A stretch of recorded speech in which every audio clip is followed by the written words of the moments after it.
Hey, everybody. Welcome back to the Business of Wellness podcast. Really excited about my guest today. We had one false start, finally got him on the podcast. Rob Darnbrough, serial entrepreneur, and you were a Canadian on the Canadian national cycling team. We got to talk a little bit yesterday about, whether you're going to go to college or not, but I want to go all the way back.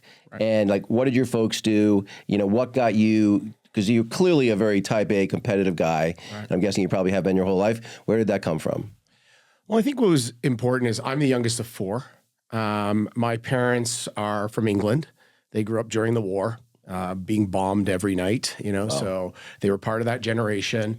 My dad went into the RAF right as the war was ending. So, they come from pretty humble backgrounds. My dad was very smart. He was on scholarship to Leeds University at 15 years of age. Wow. First in his family to do that. Very bright. Probably could have done anything. But at the time, they were looking for tool and die, jig bores, that type of stuff. And that was a great way for him to get out and build after the Second World War, right? And start himself. And we were living in England at the time, and it was, kind of the Margaret Thatcher days. We'd had 15 years of liberal government. The economy was bad. England at the time was dropping out of the top 30 in the world's, GDP. It wasn't good. And so Margaret came in, and I know she's got critics and different people, but she had to come in with that iron fist, right? The problem was that a lot of young people were really struggling to figure out what to do with themselves. And that's when the rise of hooliganism started. And my brother, who's 8 years older than me, he was right in there. He was a Millwall fan. He was going to the stadiums, getting into fights. And, with three boys, my dad we've got to find a better place. So he took a job in Toronto, Canada, and we moved over to Canada in 1979. And he wanted to just provide us with a better opportunity. But I was the only one who was athletic in my family. My brother did a little bit of swimming. My other brother really didn't care. So you would have been like 8 or so? I was probably 9, 10 years of age at the time. And, I was at that time just, playing team sports and doing soccer. And I was quite fast. So I was, running track, and I was doing 100 meters in sub 11 seconds and things along that line. But I was breaking stride. I was always breaking stride. So my track coach came to me and said, we're going to help you not break stride. I want you to get a bike, and I want you to put the seat higher than you need to and get you to start pedaling circles. So you start learning how to land your foot underneath you and bring your foot through and your knee up, right? Because if you watch most people run, they're falling over. Most people are falling forward. And so I did that. And while I was pretty good at running and track, I would go to OSFA, which is the Ontario provincial races and so forth.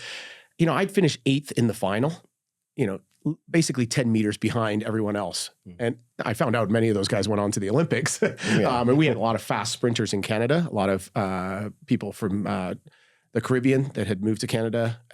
We know many of their names, Ben Johnson, different people that were around at that time. And Canada did quite well in sprinting, but I wasn't going anywhere as a 5'8", white guy. It was not really going to happen, right? And so what happened was I went into my first race and I won it in cycling. So I got convinced to maybe join a race. So I was just doing it to become a better track runner. And I won a novice race. It was not a big race, but I won a novice race. I'm like, this is way better. I don't win anything in track. I'm always in the finals, but I'm never winning, right? And so I just started to pursue the cycling route, and I fell in love with it. And I think what I fell in love with most was it just met my discipline. I enjoy discipline. I enjoy being very disciplined. I once told my younger son that a life lived without discipline is really not a life worth living. You want to be disciplined, and we know when we're not our best is when we generally are mad at ourselves for lacking discipline. Yeah. And it just spoke to me. I don't know what it was. And I learned a lot. I learned about death lines, when the race breaks up and you're in a line like this and everything in you is telling you to quit. And if you lose an inch off that tire in front of you, the race is over. Right. And, you learn how to hold in through those tough times, because what happens is the pack bunches up again and you have a chance of winning. And so I think I've taken all of those lessons I got from cycling, more so than anything I accomplished in cycling, was what I learned from cycling and was able to do in business because of it.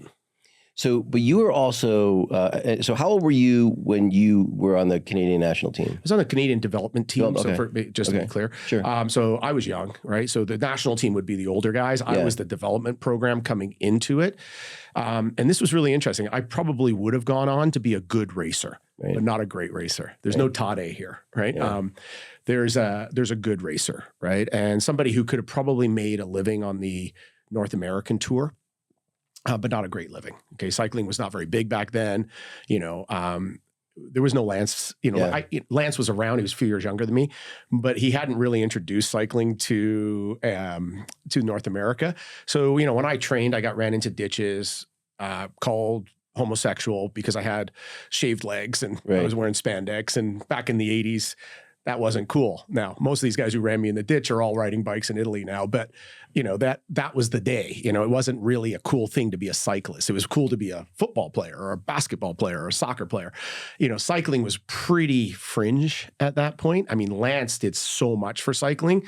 Love him or hate him, he really put it on the map in North America. I mean, Greg LeMond did a lot, but Lance took it to another level. So I think I was racing in the 80s. I was on the development program, but this is where it really happened was I had already started running my own businesses. I was like 16 when I started selling t-shirts because at that time, nobody was selling t-shirts commemorating the races. So I got a couple of cute girls from our school to come and sit at a table and we made t-shirts and with the race name on it and sold them at the events because nobody was commemorating. Nobody was doing this back then. Clever. And I started doing that. And then from there, I started a rose company. I was one of the first businesses to sell roses in bars. So I was 17. Where did you come up with that? You can't even get into the bar. I know. It was interesting. I just felt that that would be a romantic gesture or something interesting to do in a bar at the time. And it's funny because you see it all over the place today, but when I was doing that, there was nobody doing that, right? And, it's funny because I would give the bouncers, because we were underage, right?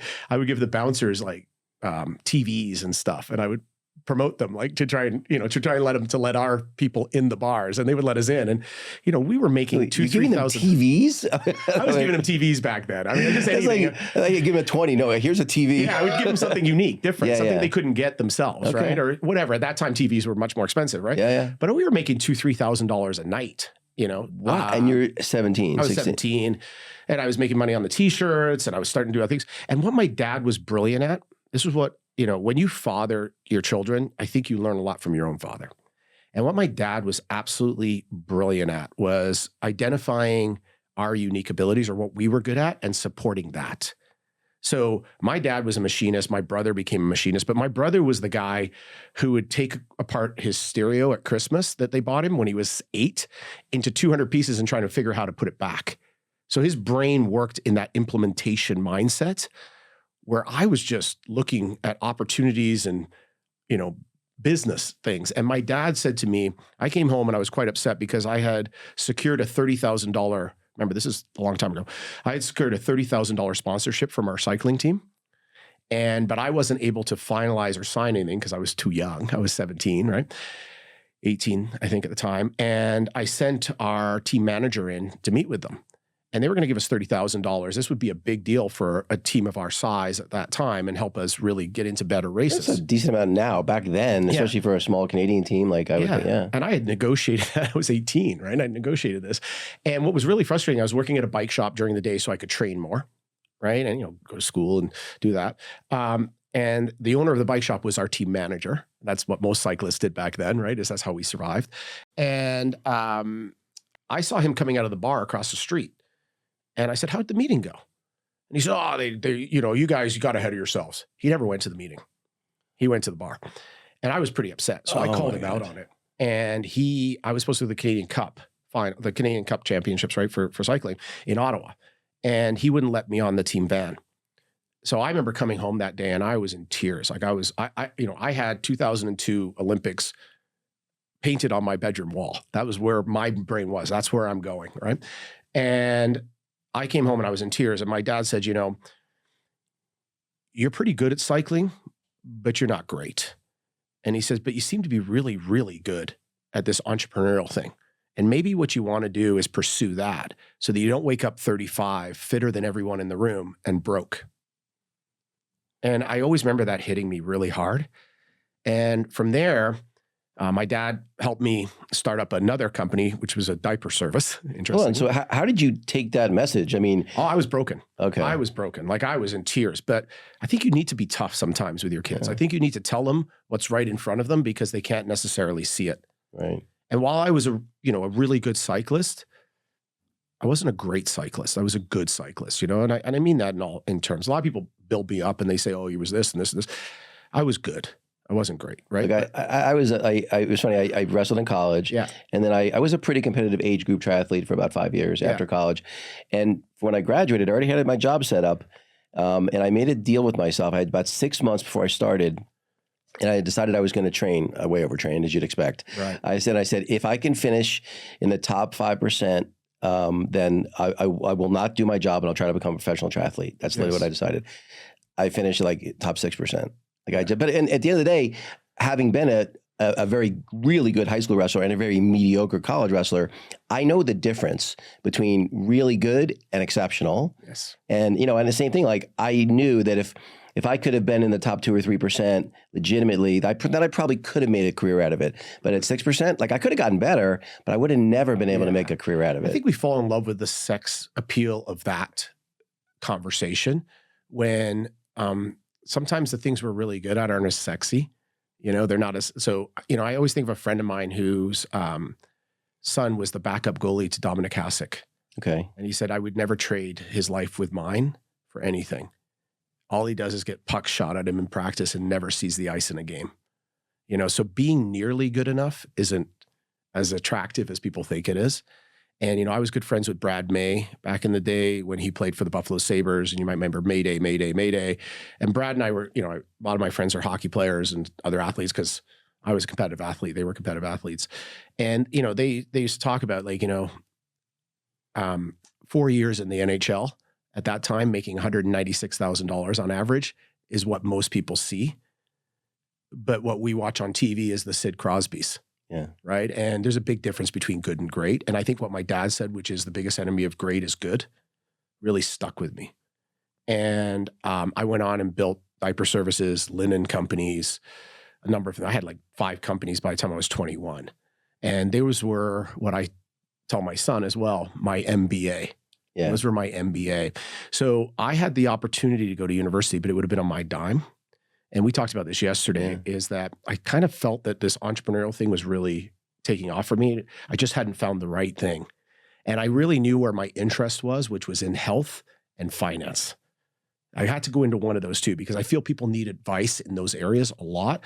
And I felt that I could really be useful and helpful in creating value for others in one of those two. But back in the day, being a personal trainer wasn't going to make you a lot of money, right? And wasn't going to help you really grow. And I think when you achieve success, it gives you a bigger impact. So what I tried to do was build my financial wealth through helping other people with their financial world. And I built a large tax and estate planning firm over the last 20 odd years before I retired, but that's where I went to, right? And part of the reason I did that was because I felt that going to university was, and this might be dating me, I didn't want to go and buy an album for just the one song I liked. I love that analogy. And that's how I looked at it at the time. I just felt that there were courses I needed to take to do what I wanted to do, but I didn't necessarily need to take everything to get to there. Because I was at a point at a young age where I really knew what I wanted to do. And because I knew what I wanted to do, I didn't need to waste time trying to figure out who I was. Yeah, which is unusual for someone that age. I mean, that's much less common. I think so. But I think it's because my dad helped me find what I was good at. And because my dad didn't make everything okay, he challenged me. And that challenging sharpened me to identify what I could be good at. Yeah, I remember I was a pretty well-behaved kid because I had an older brother who was not well-behaved, so I was the opposite. And I wanted to go out for the basketball team in 7th grade. My dad's like, you're 3 feet tall. You're going out for the wrestling team. Yes. And thank God he did. Like, I was not happy about it at the time, Right. but it was 100% the right call. And, and sometimes that I wouldn't even call it tough love. It's just like, let's try to be clear-eyed here about what the situation is. I think it's important. I think that, we in human society, we tend to swing the pendulum too far to the opposite side to correct what we don't like, when the middle ground can be much more attractive. So, I think when you're looking at kids today and where we're challenged is we've taken away keeping score. We've tried to make it everything's okay, right? And that's maybe to go back away from what was maybe, you banged your head, get back in the game, Joey, that kind of mentality. But I think there's a middle ground there where we can be supportive, but also challenge them. And we don't have to swing a complete opposite way, where we're pampering them. Well, and not only that, it's like, it doesn't even, you don't have to be the best for it to be, like that was one of the great things about wrestling was, I don't care how good you are, there eventually is someone who is kicking your ass. Exactly. And it's you and one other guy on the mat. It's public. It's on film. Like, you know what I'm saying? Like, there's nowhere to hide. Well, that's where martial arts is great, is humility. Yeah. It provides humility. I mean, I think one of the things that's really helped my oldest son, Connor, is his martial arts experience. While he was a great skier, very good competitive skier, probably a better skier than I was a cyclist for sure. And, competitive mountain biker, I think the martial arts was such a great thing for him. I think it really grounded him and helped him understand what he needed to do. And I think that's helped him in developing Smart Fit method. Yeah. Well, I definitely want to get to that and your whole health journey, because obviously that's such an interesting story. But I do want to understand, kind of how you think about identity. Because like one of the things that I know I struggle with, and, you see it with someone who's, even more extreme, someone who's a professional athlete like a Kobe Bryant or a Michael Jordan, where eventually, they have to retire. Right. And that's been your identity since you're 5, 8, 12. And all of a sudden you have to let go of that identity. And that's often a very painful experience. And I guess the thing I learned was any identity, like it's not that like, so whether my identity is as an entrepreneur, a father, a husband, it's not that I'm not those things. I am those things. But if I make those who I am, there's danger associated. I'm curious, having been someone who's a really good competitive athlete and having to let go of that identity, what that's like and how you think about identity. Well, I have a really simple belief system that you always make your future bigger than your past. And I think that's really important. I think there's a lot of people, and I think this happens to guys when they retire. And girls too, but I know more men on that side of retirement. And I think it happens to women when they empty nest. The same, right? Is that their identity is pulled out from underneath them in a very, rough way, right? All of a sudden you go from being needed or being important or being all these things. And unfortunately, that's a lot about you. And I think one of the things that's really important to realize is it's never about you. Right? I tell my kids that you're only entitled to one thing in this world and one thing only, and that is to go out and be invaluable to someone else. So it's all about value creation. So whenever I'm feeling like my identity struck or I'm struggling with something, I try to think about the other person, because it's impossible to think about yourself while you're thinking about the other person. Right? And I think that would get us out of a lot of our mental challenges if we just stop thinking so much about ourselves. Well, it's funny. I personally think, and I think this is really the human experience. I don't think people are as aware of it, and I don't know why, but nothing feels better than being useful. Absolutely. Like nothing. Oh yeah, absolutely. I mean, Arnold Schwarzenegger says it great, right? In his things, he says, be useful. Like he wrote a book on it, right? I mean, I think it's great advice. I think value creation is so rewarding. And being valuable to others. And I'm not sitting here acting like Mother Teresa by any means, right? I'm an entrepreneur, and I've done well for myself by creating value for others. But I need to really understand, what is it that keeps that person up at night? And can I help eliminate it? What is it that excites that person? And can I help them capitalize on it? And what is it that they bring to the table that I could help them maximize? Right? And so I was taught through a very powerful entrepreneurial coach, Dan Sullivan, in the strategic coach that people act on DOS. They want to eliminate their dangers. They want to capitalize on their opportunities, and they want to maximize their own strengths. And I'm always trying to figure out where I can be of value in helping them do one of those three things. And I think that allows me to continue to make my future bigger than my past. Because I've seen a lot of, I counseled, like I retired early. I was 43 when I left my main company financially when I said retired. Yeah. I don't know if I've ever mentally retired. I like growth mindsets. I like people around me with growth mindsets, that always want to learn. I don't think learning stops after a 4-year degree. I think every podcast I listen to, every book I read makes me a better person. And the main reason for that is I think that gives me new tools to be valuable. And if I can keep that mindset throughout my entire life, then I don't worry about what I used to be. Yeah, no, that's, well, I do want to, well, maybe towards the end, I want to know what what's bigger for you in the future, though I think I might know a little bit about it. But so now let's talk about, so you retire financially at 43, and then at 44, if I have the age right, you're practically given a death sentence. So maybe talk about, because I think you were riding and had some chest pain or something. Like, no, actually, it's interesting. Okay. Yeah, so it's actually quite interesting. So I have an aortic ascending dilation that was 2 millimeters away from rupture. How I found that out was actually, so after I had retired, I was still really fit. I was kind of more in the gym than I was riding at this time, but I still had a pretty strong VO2 max, around 70 at the time. Pretty strong. That's off the charts. Yeah. So I was pretty strong in that area, but I started noticing I was riding with my buddies in Whistler, and they're all about 10, 15 years younger than me, because when you have a VO2 max like that, that's who you ride with, right? You ride with guys younger than you, right? And we became great friends, but I just noticed at the top of the hills, I was struggling to stay with them. And I don't know why I was shutting down. I was shutting down, but I wasn't feeling any pain.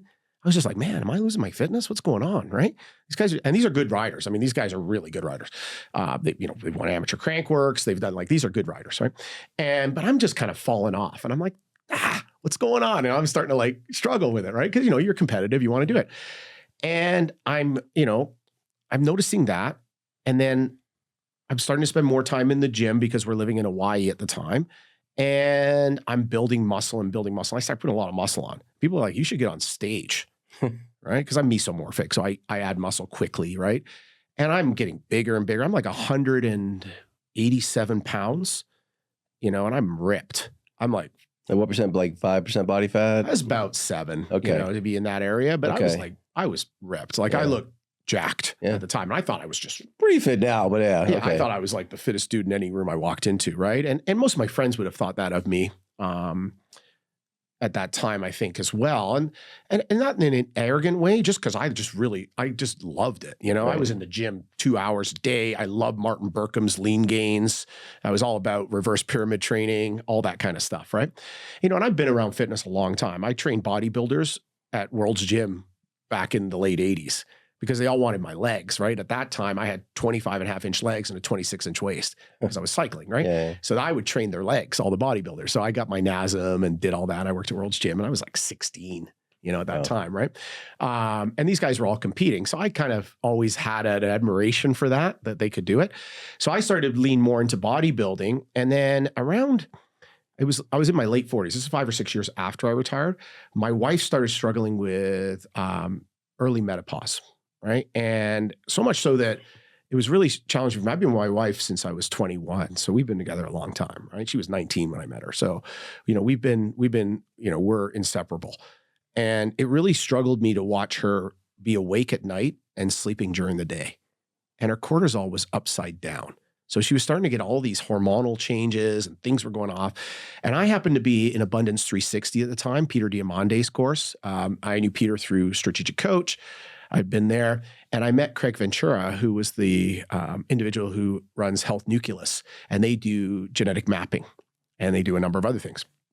So I said, hey, my wife's struggling with this. Can I bring her down here and get her tested? And they're like, yeah, but you should come too. Like, one of you shouldn't take the journey. You should both take the journey.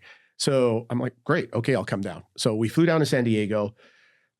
I was 49, excuse me. I was 49 years of age at the time. And we flew down to San Diego. My wife was 47 and we got tested.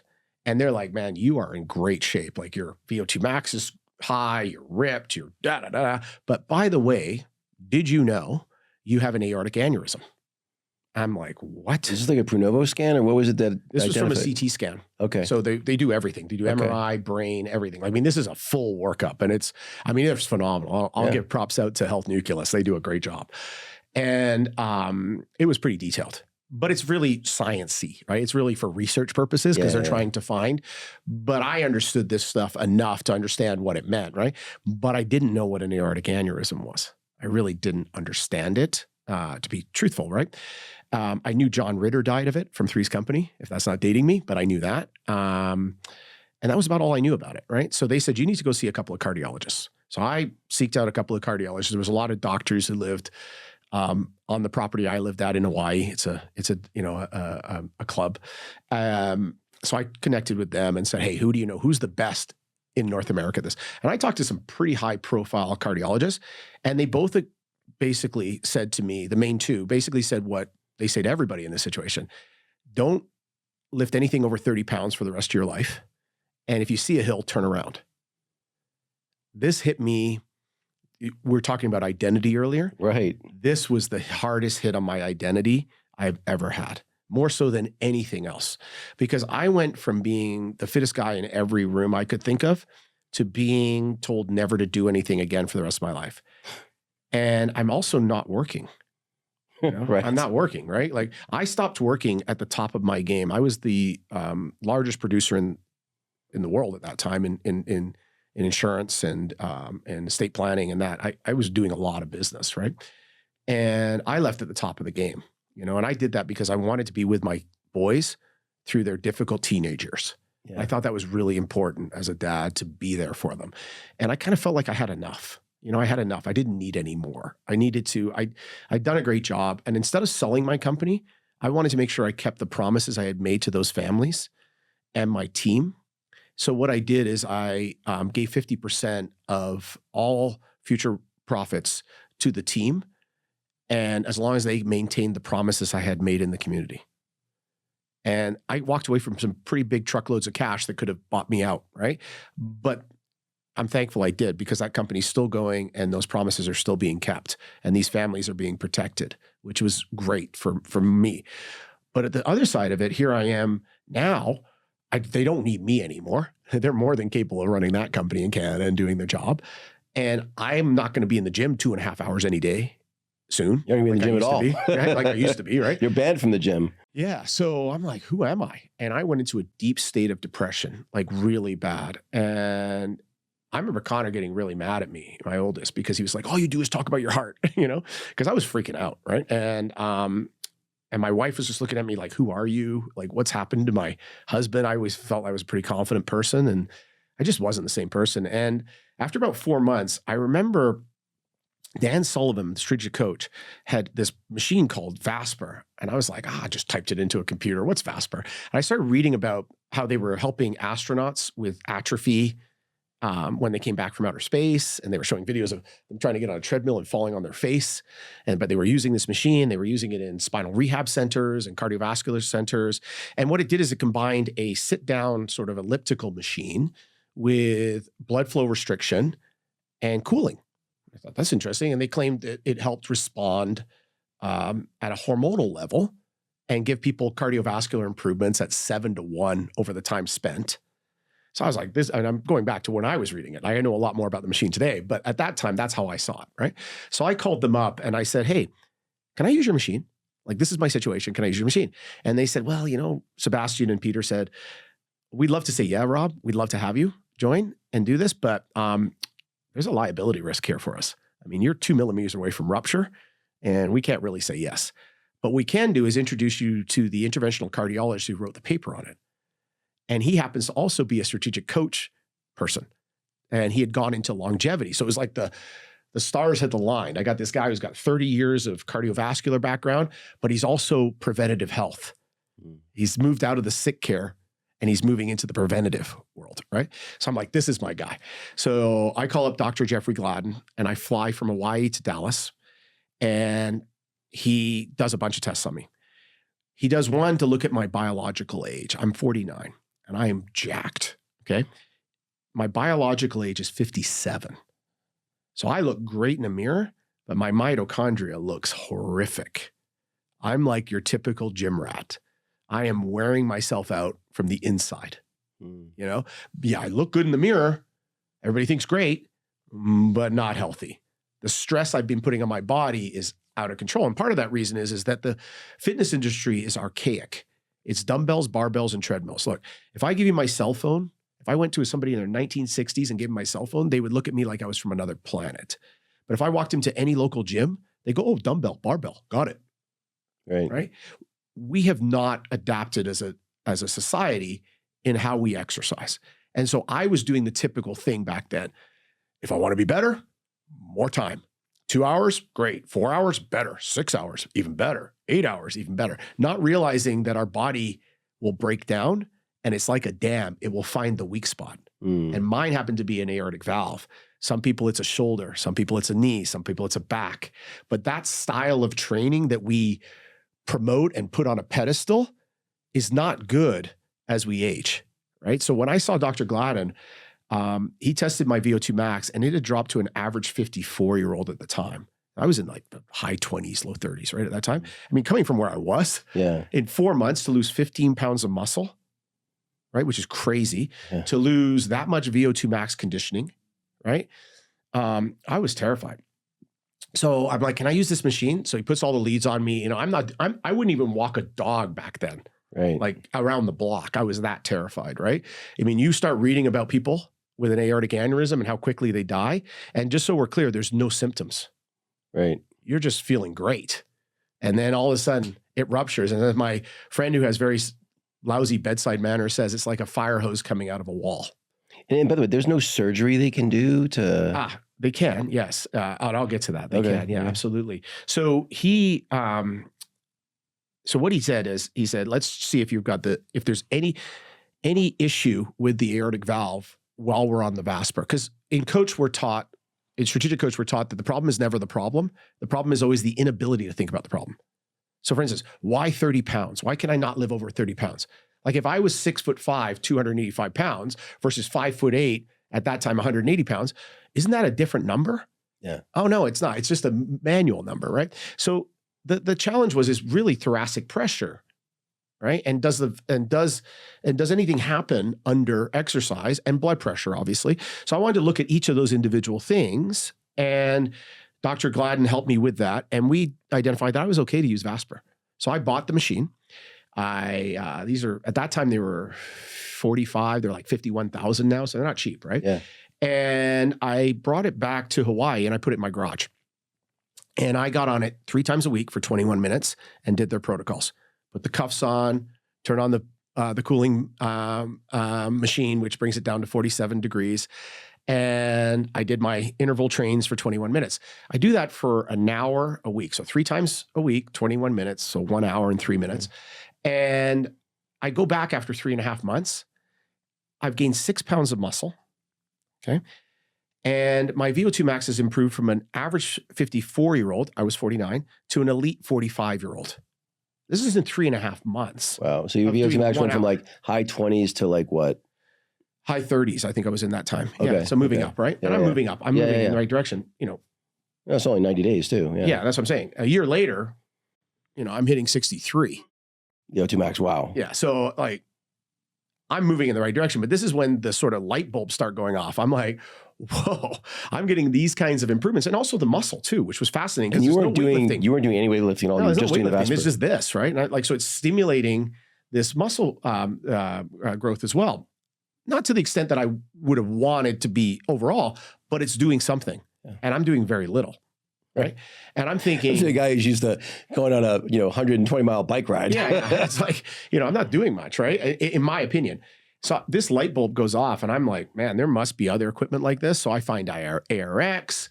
I'm like, okay, how do I use ARX? Can I keep my blood pressure under control while lifting? and keeping time under tension on the muscle. And what I loved about ARX was it was so focused on progressive overload while time under tension is being maintained through the strength curve. And this really blew me away, right? And so again, I get with ARX, I get with Dr. Gladden, and we determine, blood pressure cuffs on everything. And I'm only hitting 140. So I was medicated at the time on blood pressure pills, 40 milligrams to keep my blood pressure at 110/70. Okay. Today I'm taking 10 milligrams. Mm-hmm. So I'm way better than I was. And, but my blood pressure would go 140/65. And you've been on ARX. Yeah. While I'm doing this time under tension load. So at your, you're going maximal effort and your blood pressure is not getting over 140. It's not going up. And it's because I'm controlled, because there's no jerking effect, right? Yeah. So we know in bodybuilding and strength training and all this, we know that we have a strength curve. So we're weaker at the start than we are through the range of motion, right? So what we tend to do, so for instance, if I have a bicep curl, I might have 15 pounds keeps my muscle under tension at the bottom, right? But as I move the relationship from the muscle to the joint angle, that load has to become greater for me to be able to keep the same muscle under tension, right? On the same level. So I might go from 15 to 30 to 45 at the peak of it, right? So the problem in the gym is it's a dumbbell. Right. A dumbbell is a dumbbell is a dumbbell, right? And it's dumb. Let's be honest, right? It's just it's a flat weight. And so do I pick up 15 and go like this? Well, I know that's not going to do anything because it's not going to recruit enough muscle fiber. And I can do it all day long, and I'm going to confuse metabolic fatigue with muscular damage. That doesn't actually cause adaptation, right? It's just going to wear down my joints and tendons, right? Or I could pick up 45 and go, wah. Yeah. That's what I can't do, because that thoracic pressure is the problem, right? And so, I would hit over 300 and 260 on my blood pressure doing a deadlift back in the day. I'd stack plates on either side and just, we all see it, right? Yeah. Boom. That would break, right? And so the problem with surgery for someone like me is that it's a 4-to-1 ratio, if you think of it that way. So when I'm, because of my volume and, I'm 5'8", 165, at 5.2 in diameter. So the average person is 2.5, right? At 5.2, they need to put me under a knife and replace that valve, right? Because the risk of surgery is less than the risk of rupture. At that point, it's a 4-to-1 ratio. So I have 4 times the chance of dying from rupture than I do dying on the table. But at 5.0, which is where I was, it's reversed. The risk on the table is greater than the risk of rupture. Even though the risk of rupture is quite high, it's still not what you want to do. And you also always want to live with your own parts, because the body has a tendency to reject things, right? Yeah. So you don't necessarily want to rush into it and solve it. You want to try and see what you can do.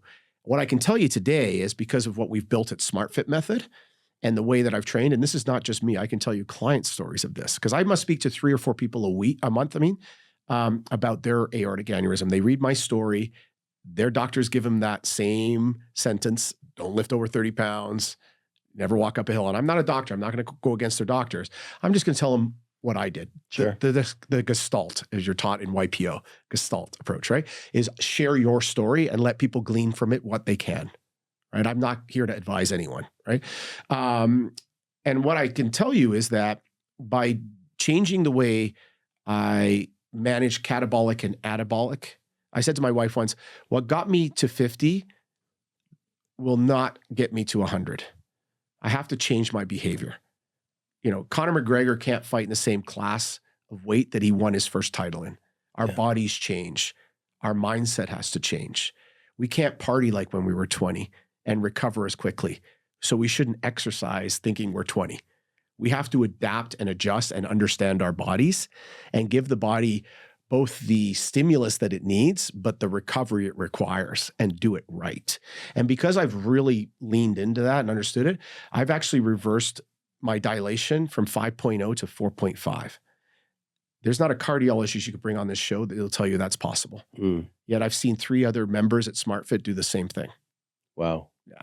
So I think there's a real benefit to what we can do for ourselves before we're willing to just go in and, have a knife stuck in our chest. Well, look, I got introduced to the SmartFit method when I went in.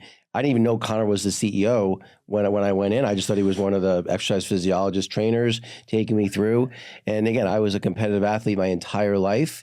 And I was blown away. I'm doing 6 reps and I'm like, my legs are noodles.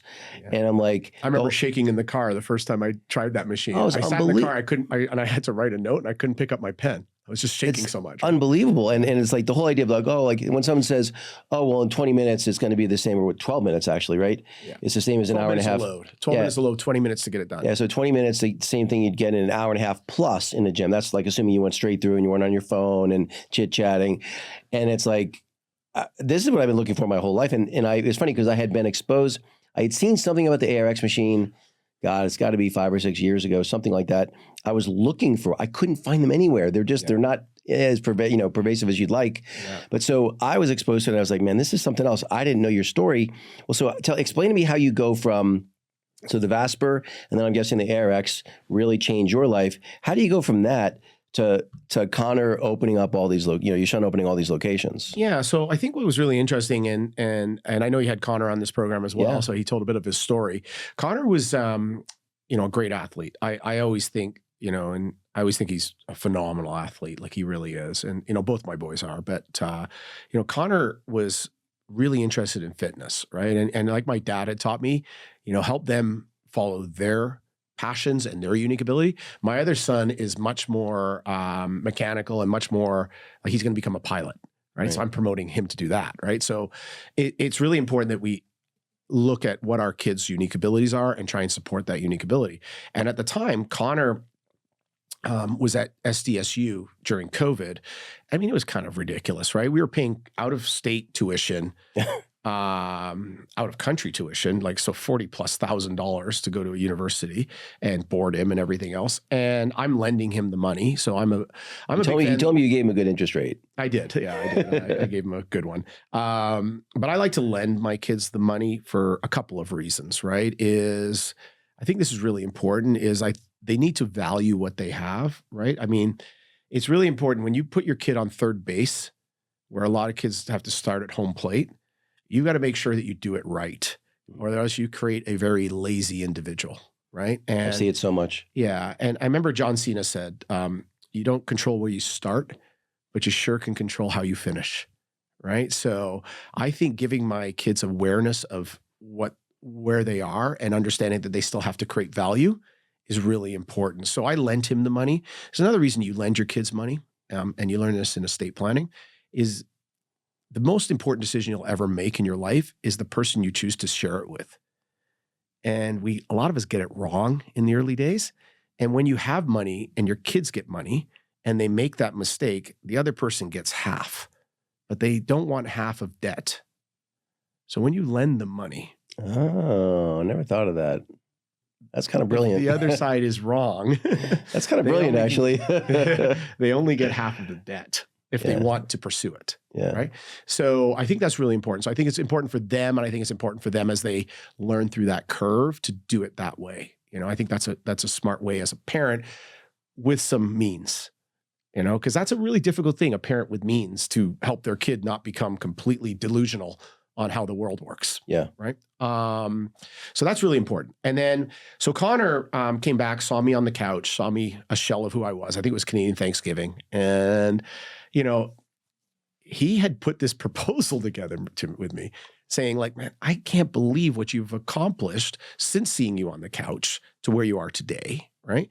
And he's like, he knows the go-giver mentality, the value creation mentality. And he knows that the first law of the go-giver, because my kids had to read that book young, is to create more value in each situation than the person feels they are compensating you for. So that sounds great, right? But then you're like, how do you make money?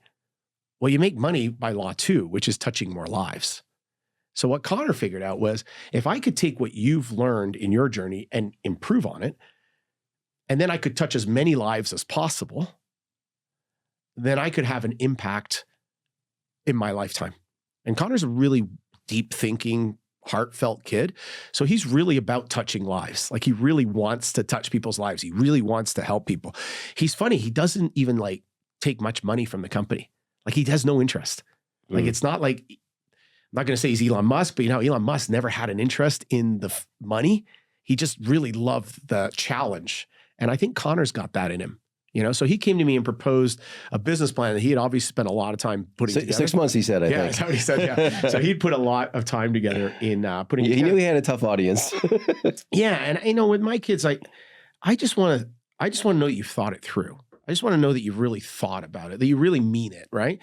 And that you've looked at the data, because I think emotions lie to us, and in the moment they lie to us a lot. Like, we have a tool that we use in Strategic Coach called an experience transformer. And it's funny, if you want to have a meeting with me or anyone in my team, you have to complete an experience transformer before you meet with us.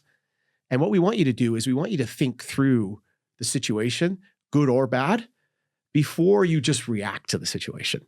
So what it'll do is it'll set the stage, right? It'll say, I want to look at the last 3 months as a breakthrough for the next 3 months. And what we always start with is what worked, because it's easy for the brain to be negative, right? But there's a lot of good in there, and we don't want to throw out the baby with the bathwater. So what worked? So we list what worked. Then we say what didn't work. Then we said, now, given freedom to do anything new, what would that be, right? And now, looking at those 3 segments, and the idea of taking the last 3 months to improve the next 3 months, let's keep what worked. Let's try and improve on what didn't.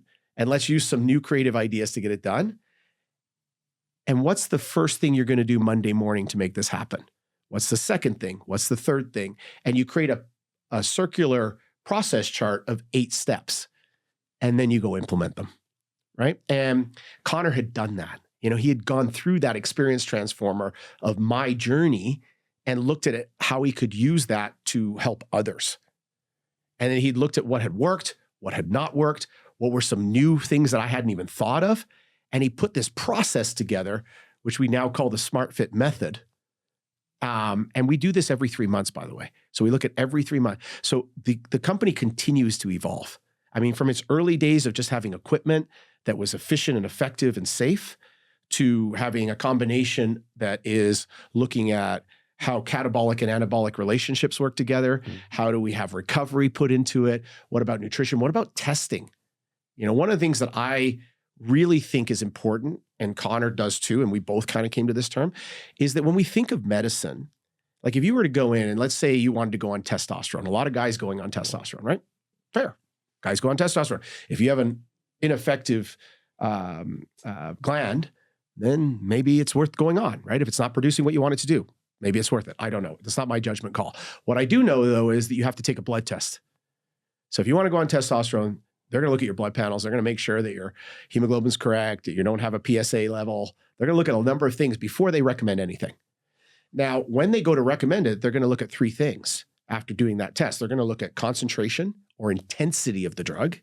They're going to look at how often you should take it, like frequency.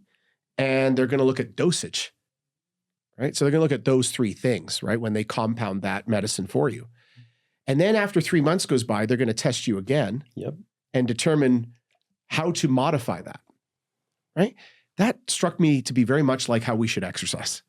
So the first thing we should do when we go to any gym or any facility is they should test us. They should know who we are as an individual. What is our body composition? What is our conditioning level? And what is our strength, balance, and mobility? And let's look at that as an individual and what risk factors we're up against, because most people have something, right? And then what we should do is from that, determine the concentration or intensity, the dosage, and the frequency. Because if we get it wrong, it's toxic, right? So many programs are built on, you look good, I want to look like you, so I'm going to do what you do. That's like you going in my medicine cabinet and taking my medicine. Right. Right? That makes 0 sense.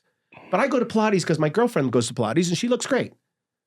Okay, but genetically, you're not the same person.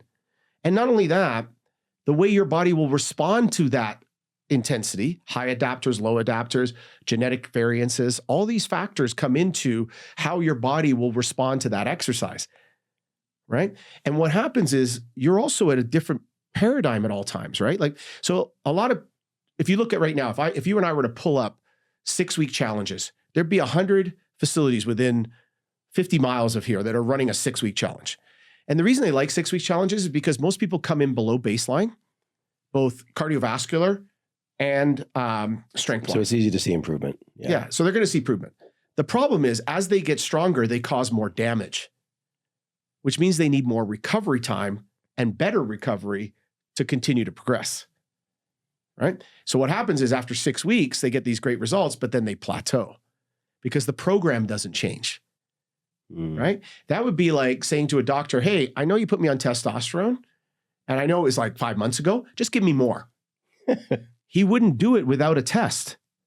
He wants to see how your body has adapted to the initial stimulus. Because when we take a drug or a medicine, we take that drug or medicine to elicit a positive response in the body. When we go on a journey of health and fitness, we should demand the same thing. So what Connor and I did is we evolved from learning out of our experience transformers to continue to look at how could we personalize this method for each and every individual that walks through the door and not treat them as all the same. Right. And I think that's really important if we're going to make progress in this world, because let's be honest, the fitness industry is not working. Well, I was going to ask you because like after I went through, and like I said, my dad would not let me lift until I turned 13. On my 13th birthday, I started lifting, and I've lifted since I was 13. I've been in gyms my entire life, and I've never had a workout like I did, not even close. Right. And so to me, it's like I feel like it's the same way education is. Like we're teaching people the same way we taught them 200 years ago. People are working out, just like you said, just like Schwarzenegger worked out. A dumbbell's a dumbbell. Yep. Here's a barbell, here's a dumbbell, here's a kettlebell. And he's 17 variants from the mean. You and I are 1 or 2. Right, exactly. And so I'm like, it seems like there is so much invested. I mean, hundreds of billions, if not trillions of dollars invested in the way it is. Right. Right. And when I tell people, when I told Rich, who went to your thing yesterday, or my friend Augustina, who's doing the ARX and the Vasper back in Miami, when I told them what it was like, they're like, you're lying.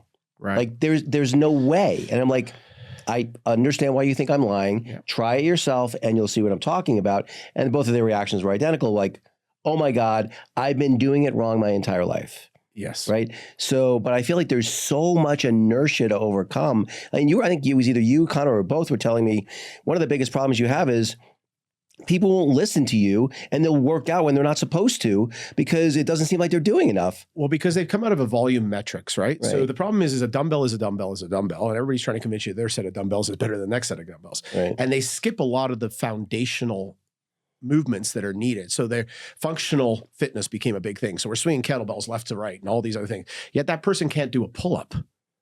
Right. You know? They want to do bicep curls, but they can't do a pull-up. You know, there's a lot of like moving away from it. So when I used to coach soccer to the kids, you know, I played soccer too, but when I used to coach soccer, they'd always say, teach me a Maradona or a Cruyff, like a fancy move or a trick, right? I'd throw the ball at him, it would bounce off him and it'd be back on my foot. And I said, none of those tricks are any good unless you get your first touchdown. Right. You have to be able to bring that ball under control first before you think about any of the other movements. And I think because fitness is trying to be fun, you know, instead of being medicine. So what I think the fitness industry got killed by the class program and the HIIT program, you know, because they wanted to make it fun. And I'll tell you, my wife is great. My wife is 53, phenomenal shape, like unbelievably fit. VO2 max 48, you know, she can do pull-ups, like multiple pull-ups, like correct too, right? You know, and she's as strong as you could be for her size, right? Like it's incredible to watch. But she wasn't always like that. She was the, you know, I'm going to go to Pilates, then I'm going to do spin, then I'm going to do this, and I'm going to go on a diet. The anxiety's up here, and that's part of why the cortisol was off, right? And you met my wife. I'm dealing with the same shit now. Yes, and we talked about this, right? And it was interesting because we were sitting with another couple, and you know, the wife was in the same mindset, you know, like just always stressing about exercise and everything else. And my wife said to you know, when I realized that exercise is there to allow you to do the things you love doing outside of the gym, not to spend more time in the gym, and that it doesn't need to be fun, was when I actually got fit, is what she said to her. That's what she said, right? And I think the industry is trying to sell inefficiency because you have to adapt to the equipment. So in every gym you go into, you're adapting to the equipment, right? You're trying to find the right weight. You're trying to find the right intensity. you don't really know what it is because you never took your blood test in the beginning. You never took your original test. We don't do blood testing, but I'm saying we could, but what we do is our testing is to determine where you need to be at, right? Because there's no test. There's just a program that you get slotted into, right? What ends up happening is the industry fails us because it's like our date of birth is like the only thing that matters. Like, oh, you go to CrossFit, but you're 50, so I'm just going to make it a little easier than the 25-year-old. But it's the same program. There's nothing adapted to you as an individual. It's kind of like the kid who goes through school who's either way behind in the class or way ahead of the class, but he has to be in the same class as everyone who was born on the same year as him. Right. Everything's done to the mean. Yeah. So it's done to the mean. And unfortunately, that's failing society because I think I read recently that 8% of the population gets the minimum effective dose of exercise. That being 2 strength training sessions a week and 150 minutes of cardiovascular exercise. That's 5 hours, just so we're clear. That's 5 hours. And that's if you don't look at your phone. So it's generally 7 hours for most people, right? Because they're not as efficient as they could be. The rest period between moves is far too long, everything, right? So I think that is part of the reason that only 8% gets it, right? Because you see the failure day, the second Friday of every January, 88% of people fail on their fitness goal, right? Right. So, and I think it's because we've made it so about volume. And the reason we make it about volume is when you're adapting to equipment, it's so inefficient. Take weightlifting, for instance.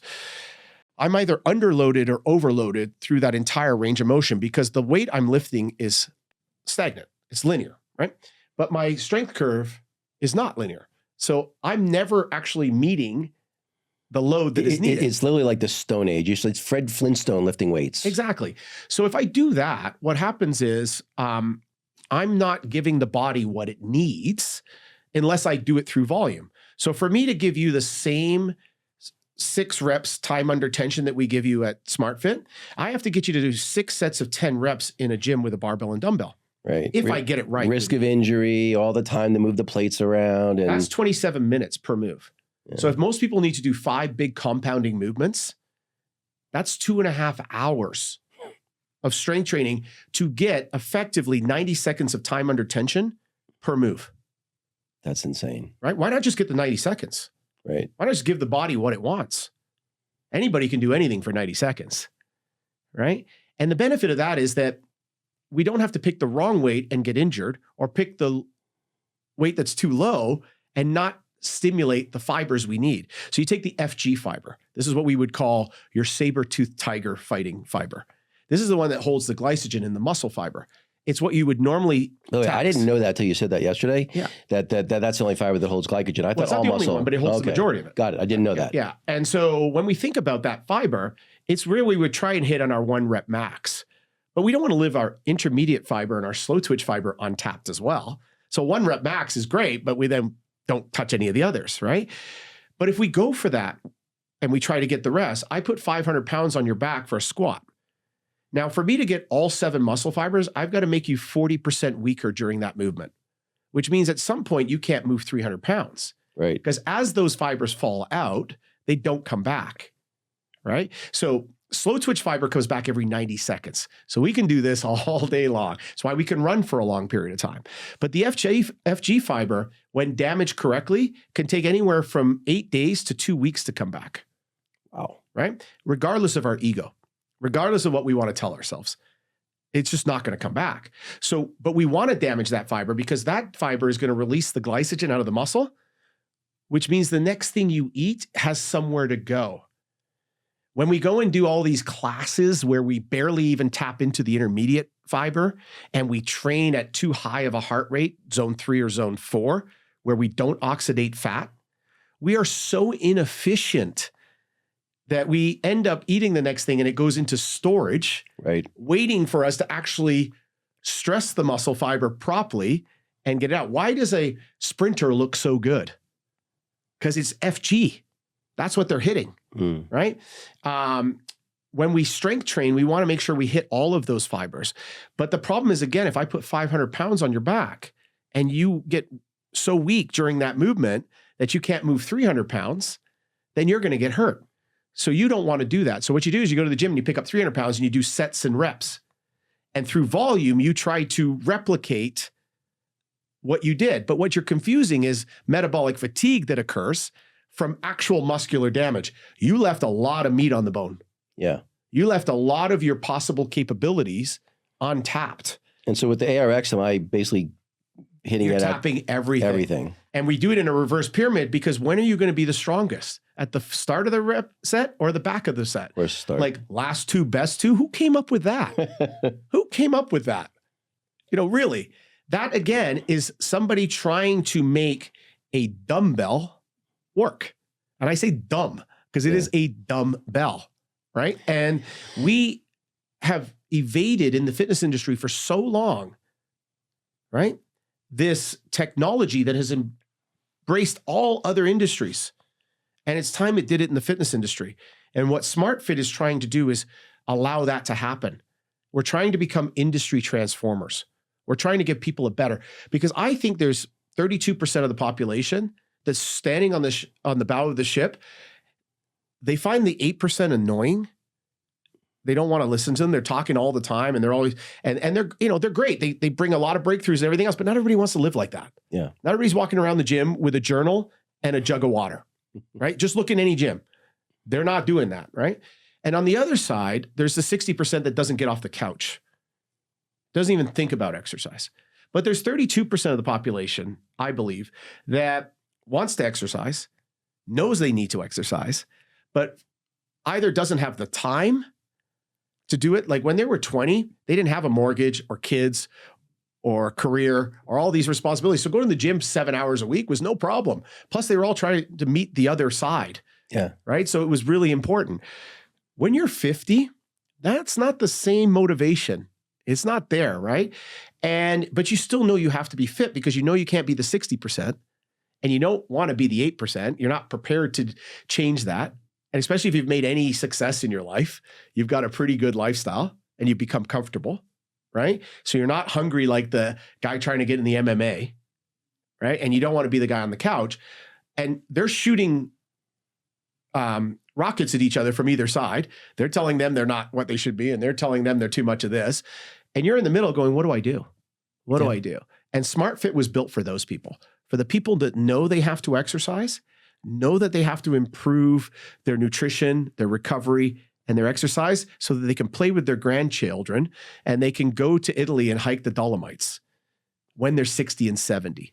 That's what we're here to hit. Yeah, no, I look, you're preaching to the converted. And honestly, that's why I wanted to have you on. That's why I had Connor on, is there just isn't enough awareness. Anyone that's in a 25-mile radius of you guys that's not using you, it's a shame. It really is. Absolutely. Because we could help them. No, there's no doubt about it. So, all right. So let's go back to Connor makes his proposal to you, spent 6 months putting it together. Yep.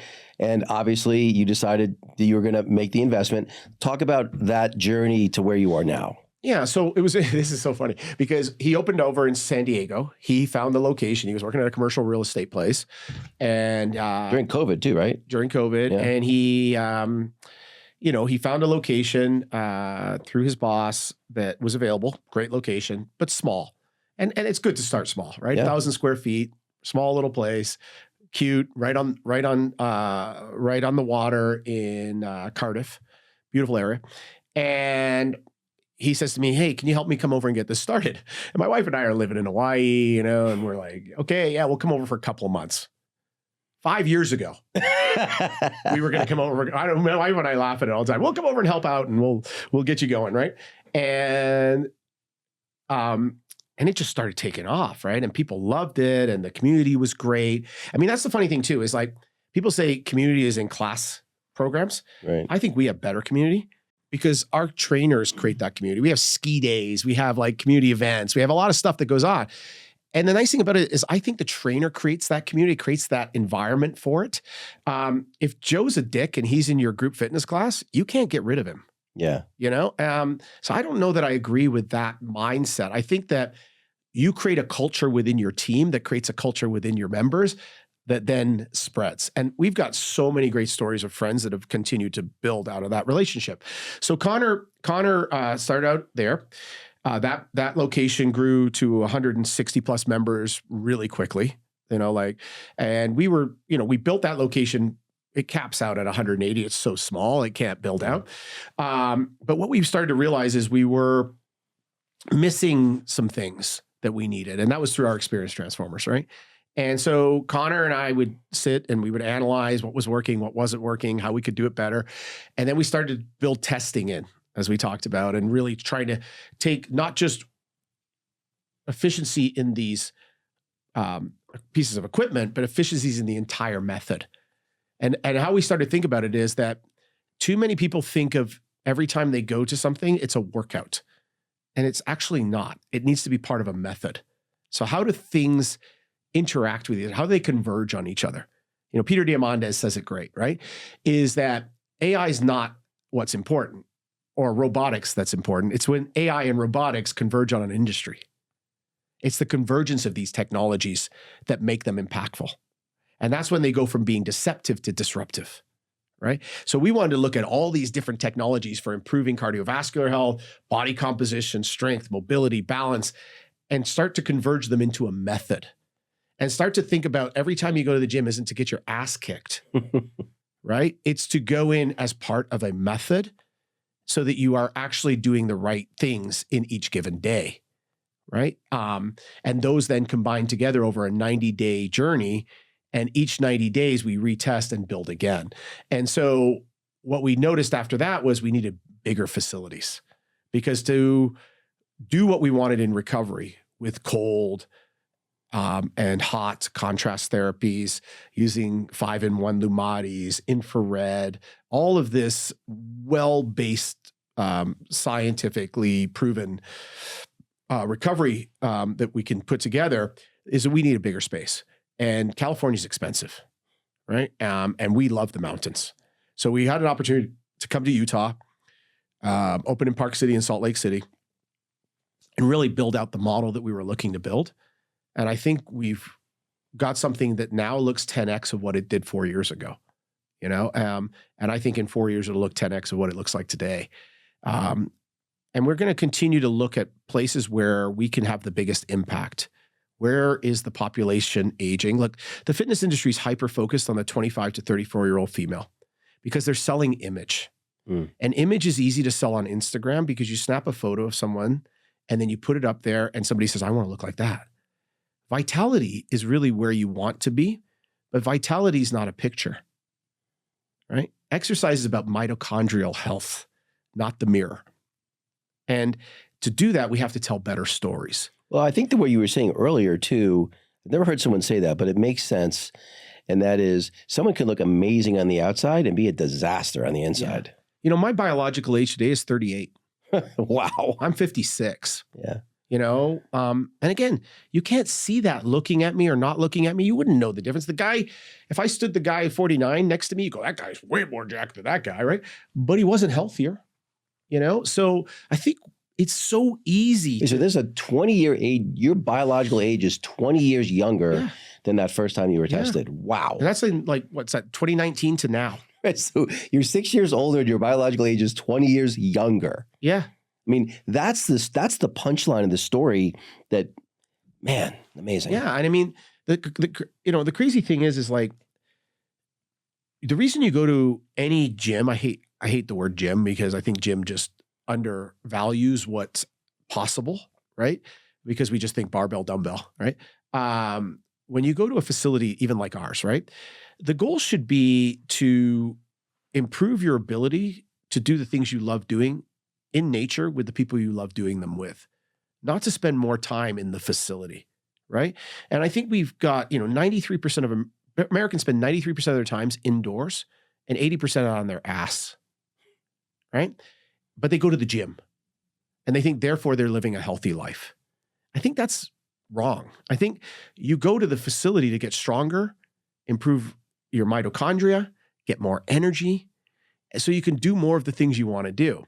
And, I came from a financial background, so we used to build financial plans for people. And what we would do is we'd say, how do we make the last decade on this planet not suck, right? How do you make sure that the assets you have today grow effectively so that in that last decade, you've been able to offset inflation and have enough money to go do the things you want to do? And to do that, you would have to report to people regularly, right? Nobody would give you their money and just say, hey, you're a nice guy.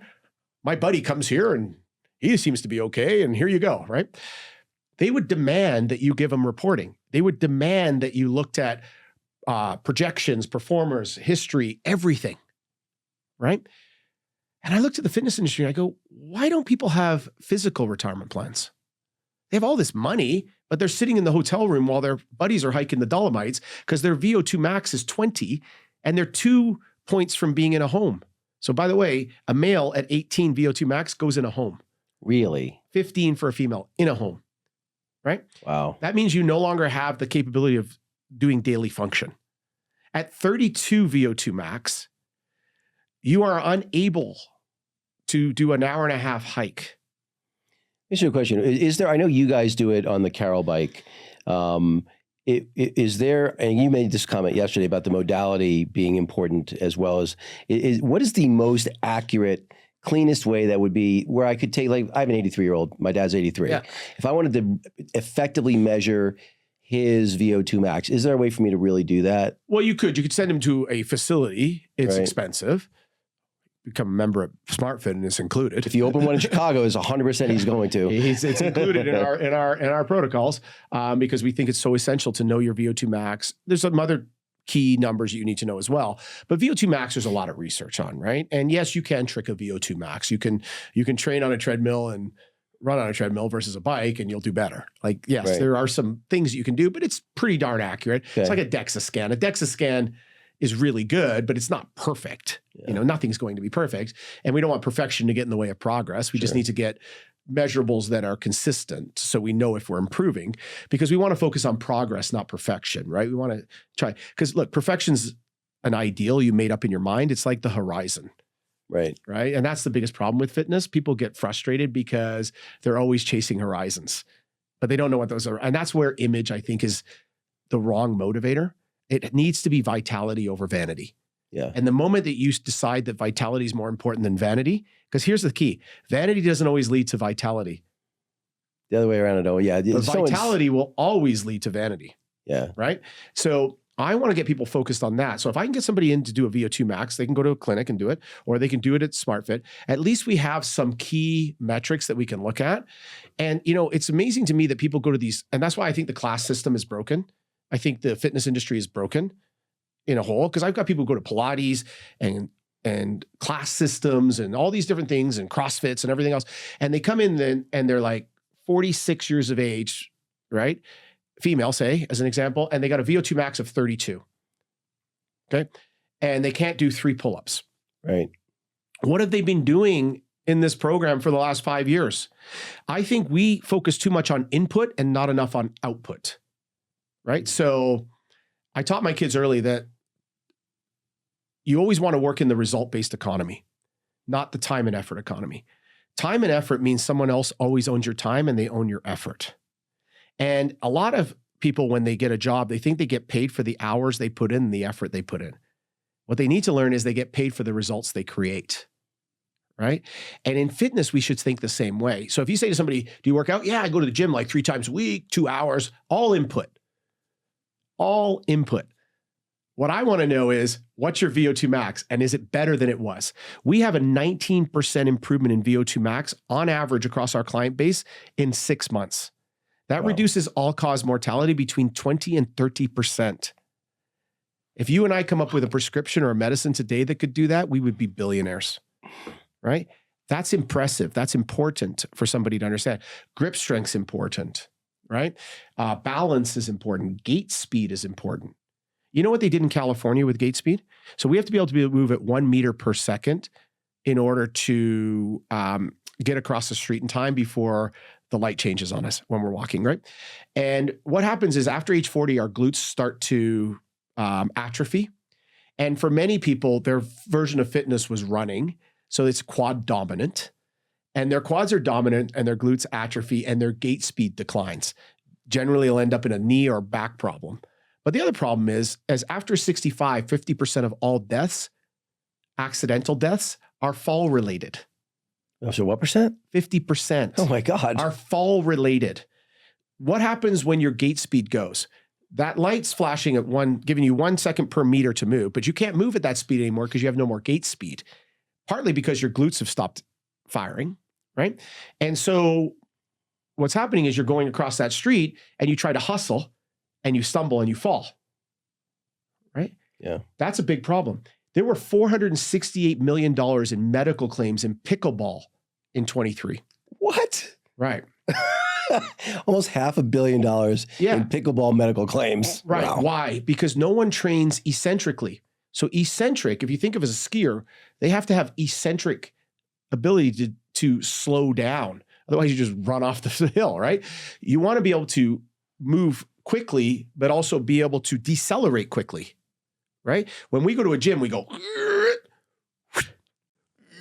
no eccentric loading properly. And eccentric load is not just slowing it down. It's also factoring the 2.2 times factor that gravity plays. Meaning if I push 100 up, 220 has to come down to keep that muscle under the same tension. Then I have to throw the curve in there, which gets out of there. That's where AI and adaptive resistance becomes really critical. And this is where technology blows any trainer away. Yeah. You know, and by doing that, they won't fall in the kitchen when they're playing pickleball, because what happens is they can run forward and then they can stop.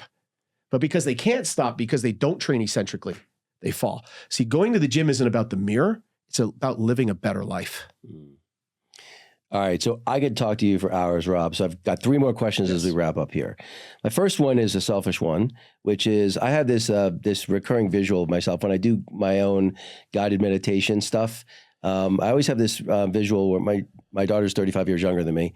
So I'm 100, she's 65, and we've just summited a mountain together. Perfect. Is that possible? Is that possible that someone could be 100 years old? I don't want to live to be 190, but could I, is that possible? Do you think if they're doing all the stuff that you guys are doing at SmartFit? I think so. I think that the end in mind is really important, right? When you think about the end in mind, when Bobby Fischer taught Tim Ferriss how to submit somebody, a brown belt in jiu-jitsu, and he used a chessboard to explain it to him. And I always remember this. And he sits down with him, and Tim's on the other side, and he's sitting with him, and he's a jiu-jitsu instructor now, ex-world champion chess player. I didn't know Bobby Fischer was doing jiu-jitsu now. Yeah, in New York. And so Tim's sitting with him, and he takes all the pieces off the board, and he leaves 3. Tim's like, what are you doing? I got to learn how to, what's my first move? And he says, no, don't worry about the first move. This is where you want to end up. Now let's work backwards to where we need to be. Right? I think that's really important when you think about your journey of getting to 100. Let's look at where we want to be. We start with the end in mind, and let's reverse calculate the impact of inflation, for a better word, on your body. We're going to lose a percentage, a pound of muscle a year. We're going to lose up to 10% of our VO2 max per decade. These are just realities as we age, right? I believe that we were put here for 47 years. Have children and raise them. Everything after that is bonus, right? We're just fighting the clock biologically, right? But we can still do a better job of that with doing things that are preventative. So if we start to think of our physical retirement the way we think about our financial retirement and demand more from the places that we give our money to, then we can achieve those outcomes. I like that. Second question. You have 2 sons. You're super healthy and you're only in your mid 50s. Flash forward maybe 20, 25 years, you're still around. What would you want them to say about you? I think the same thing I say about my dad. I think my dad gave me insight into who I was and supported it. And I think that's the best thing I can do for them. I always say to my kids, look, 30% is the environment I create for you and the love I give you. 70% is you taking action. So I can't be responsible for everything that happens in your life. What I can do is give you an environment that supports you and helps you, but you got to go get it. Well, I've only met Connor, and there's no doubt he's getting after it. Yeah. So my last question is, you said earlier in the podcast that you want the thing ahead of you to be bigger than the things in the rearview mirror. Yeah. What's in front of you that you're most excited I'm always about? looking for a bigger and better future. And I want to be around people that see themselves in a bigger and better future. And when you have a certain level of success and you live in some of the places I've lived, a lot of people are sitting around talking about what they did. And I just find that really boring, really, really boring. I think we have more to offer than that. And it's a shame that we waste it. We obviously didn't get successful by talking about what we used to do. It was about getting that next thing. So, in the last, I always thought motorsports were fun, but I never had the opportunity to do it, where I lived and grew up and stuff. And, in the last 2 years, I've gotten into dirt biking, snowmobiling, snow biking, doing a whole bunch of things like that. These are new things that I've never done before. And look, man, in your 50s, you go down on a 450, it hurts. It hurts, right? But again, that's kind of the mindset I have is I want to learn new things. I want to continue to challenge what I'm capable of and continue to find things that challenge me. But mostly, I'd love to see us make an impact as a family. I think, we've been blessed to have the opportunity to move to a country like the United States, where the opportunity is significant. And I love Canada, but the opportunity here is unbelievable. And I don't think Americans appreciate how great of a country they live in. I agree. I really don't. And I think that opportunity gives you the ability to be so valuable, so impactful. And I think what we're trying to do at SmartFit right now could have that impact. I think we could change people's lives. I mean, the individual who wants us to come down to Arizona met me because he had my condition and read my story. Right. And it's crazy. He took a 100-day journey with us. And this is wild. I like 100 days. I think 100 days journey that's repeated every 100 days leads to a better 100 years. And that's how I like to think about SmartFit is let's just focus on the next 100 days. What are we going to do to improve your conditioning, your recovery, your nutrition, your sleep, all these things, right? So at the end of 100 days, this individual loses 27 pounds, gains a few pounds of muscle. That's impressive. And that's what most facilities might be able to tell you. But what we were able to find out is he improved his VO2 max by 9 points. He reversed his biological age by 9 years. 65-year-old guy who's now biologically 60. He was 69 when we first tested him. Okay. Wow.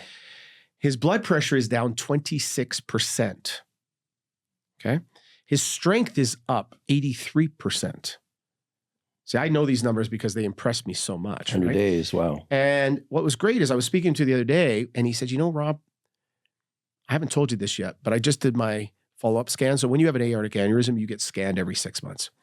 And he said, I did a follow-up scan and my aortic valve is down 3 centimeters. Right? He just moved further away from the table. That's impressive. His wife is blown away. Here's an individual who was heading to the table. Yeah. And now he's moving further away from the table. And I always say to people, I'm going to die with this, not from this. Mm. And that's what we should all be thinking about is how can we die with whatever we're carrying and not die from whatever we're carrying. And to do that, we got to get in the game. We got to get in. We got to do something. We've got to move. We can't be the Rob in 2019 sitting on his couch feeling sorry for himself. We've got to move forward. Well, you've clearly cured yourself of that. Where can people find you, SmartFit Method, and all what you guys are doing? Well, the smartfitmethod.com is really a great site. You can find out about all 6 of our locations there. If you're in the state of Utah, we have a location in Mill Creek and another location in Park City in Kimball Junction. Those are fantastic facilities. We also have a great operator in Yorba Linda and 3 locations in North County, San Diego. So if they want to come in and try it out, the first session is on us because we want you to experience a better way. And then from there, you can choose how to make your future bigger than your past. Well, I'll tell you from firsthand experience, my wife's too, you cannot find a better place. So Rob, thanks so much for coming on. Appreciate it, David. Thank you.